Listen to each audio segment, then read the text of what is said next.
Baloch liberation आर्मीचा पांजरगूमध्ये पाक लष्कराच्या ताफ्यावर हल्ल्यामध्ये 14 पाकिस्तानी लष्करी सैनिक ठार, अनेक जण जखमी, बलोच आर्मीचा दावा।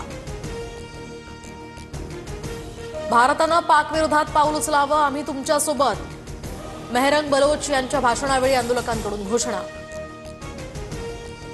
बलुचिस्तानकडून स्वातंत्र्याची घोषणा, आम्ही पाकिस्तानी नाही, पाकिस्तान आमच्यावर नरसंहार करतो, नेते मीर यार बलोच यांचं वक्तव्य।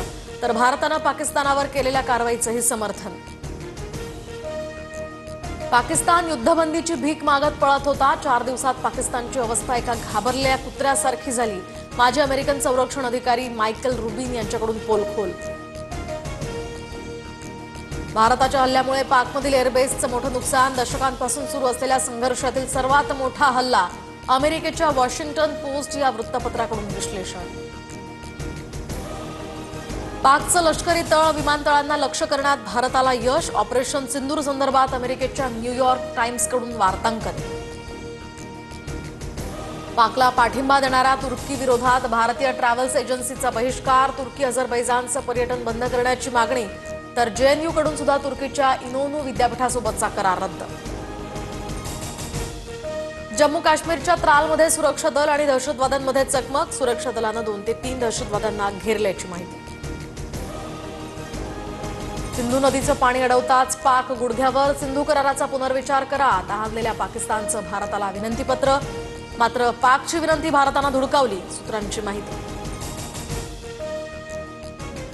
भारताकडे आता नवी स्वदेशी काउंटर ड्रोन प्रणाली, ओडिसाच्या गोपाळपूरमध्ये भार्गवास्त्रची यशस्वी चाचणी, एकाच वेळी अनेक ड्रोन्सवर मारा करण्यास हे शस्त्र उपयोगी ठरणार।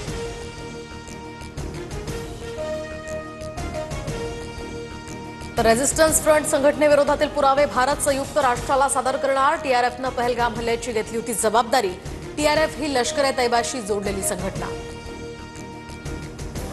पाकिस्तान जैश ए मोहम्मदचा म्होरक्या मसूद अझहरला 14 कोटी देणार, भारताच्या ऑपरेशन सिंदूरमध्ये मसूदच्या कुटुंबातील 14 जणांचा खात्मा, पाकिस्तान दहशतवादाला खतपाणी घालत असल्याचं पुन्हा उघड।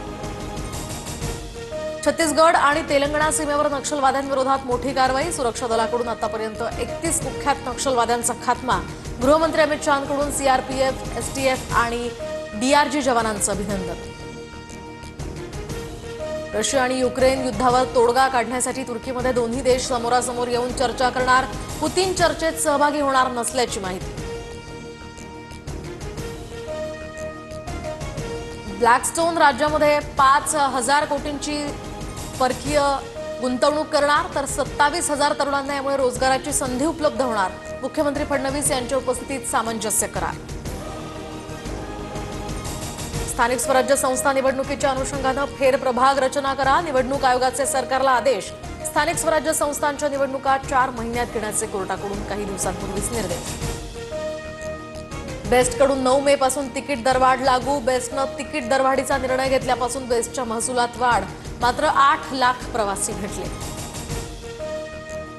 कोल्हापूर ते नागपूर विमानसेवा आजपासून सुरू होणार, स्टार एअरवेजकडून आठवड्यातनं 5 दिवस विमानसेवा दिली जाणार। मायक्रोसॉफ्ट 6,800 कर्मचाऱ्यांना नारळ देणार, स्थिती सुधारण्यासाठी कंपनीकडून उपाययोजना। कांजूरमार्ग ते भांडूप दरम्यान आज आणि उद्या रात्रकालीन मेगा ब्लॉक, कांजूरमार्ग पाईपलाईन पुलावरून तुळई उतरवण्यात येणार। भालाफेकपटू नीरज चोप्राची सैन्य दलात लेफ्टनंट कर्नलपदी नियुक्ती, राष्ट्रपतींकडून मोठा बहुमान, यापूर्वी नीरज चोप्रा राजपुताना रायफल्समध्ये सुभेदारपदी होता। मुंबईसह उपनगरात आता आज वादळी वाऱ्याचा इशारा, वादळी वाऱ्यासह पावसाचाही इशारा, राज्यातील अनेक जिल्ह्यांसाठी हवामान विभागाकडून अलर्ट जारी, पुढील 5 दिवस मेघगर्जनेसह जोरदार पावसाचा इशारा। मान्सूनपूर्व पावसानं राज्यात नुकसान वाढीची चिन्ह, त्यामध्ये आंबा, कांदा, भाजीपाल्यालाही सर्वाधिक झळ, रायगड जिल्ह्यात भात पीक उद्ध्वस्त।